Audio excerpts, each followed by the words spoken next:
اعوذ باللہ من الشیطان اللعین الرجیم بسم اللہ الرحمن الرحیم اللہ تتبعن افعصیت امری اللہم صل علی محمد وآل محمد وعجل فرجہم۔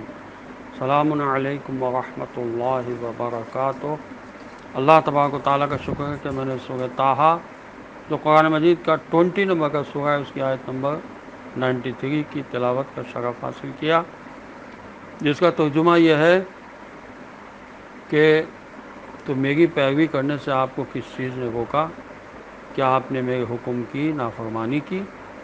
یہ آیت پچھلی آیت سے مربوط ہے، جس میں حضرت موسیٰ علیہ السلام نے اپنے بھائی ہارون سے مخاطب ہو کر پوچھا، قالا یا ہارون ما منعک اذ رأیتہم ضلوا۔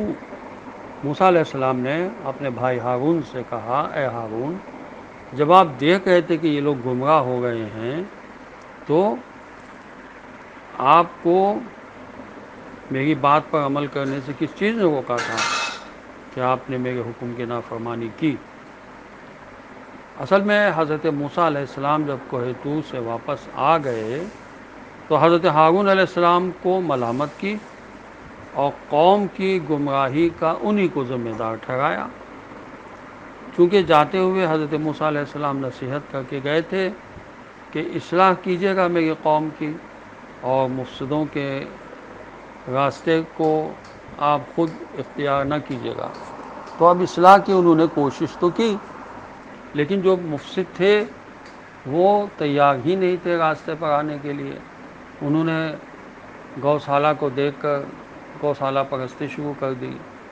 حضرت موسیٰ علیہ السلام جو نبی خدا تھے، حضرت ہارون علیہ السلام جو نبی خدا تھے، ان کی بات نہیں مانی بلکہ سامری کی بات مانی، اس لیے کہ سامری بہت ہی ٹپ ٹاپ کے ساتھ آیا تھا اور بڑی اس کے اندر کشش تھی۔ آج کل کے دور میں بھی ہم دیکھتے ہیں کہ لوگ پرکشش طریقے سے لوگوں کو اپنی طرف کھینچنے کے لیے نئے نئے طریقے ایجاد کر رہے ہیں اور ان کو راہ راست سے ہٹانے کے لیے مسلسل کوششیں کر رہے ہیں۔ اب انسان کو یہ انبیاء علیہ السلام کے واقعات سے یہ سبق لینا چاہیے کہ یہ ایسا پہلے بھی ہوتا رہا ہے۔ ہر دور میں سامری آئیں گے اور مختلف طریقے سے لوگوں کو گمراہ کریں گے۔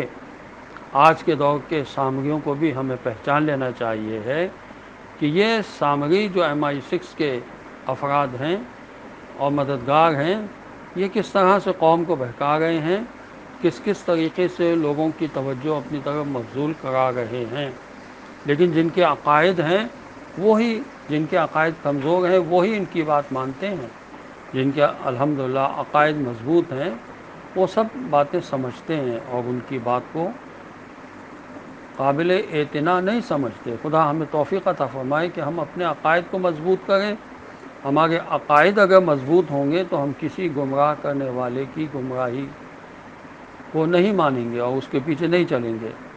بات ساری عقل و سمجھ کی ہے، معرفت کی، اسی لیے معرفت کو زور دیا گیا ہے۔ ہمیں چاہیے کہ ہمارے پاس جو وقت ہماری معاش سے بچتا ہے اور عبادات سے بچتا ہے اس کو عبادت ہی میں لگائیں، یعنی مطالعہ کریں، تفاسیر پڑھیں، سنیں، علماء سے سوالات کریں تاکہ ہمارے ذہن میں جو الجھنیں ہیں ان کو دور کیا جائے۔ اللہ ہمیں دین کو سمجھ کر اس پر عمل کرنے کی توفیق عطا فرمائے۔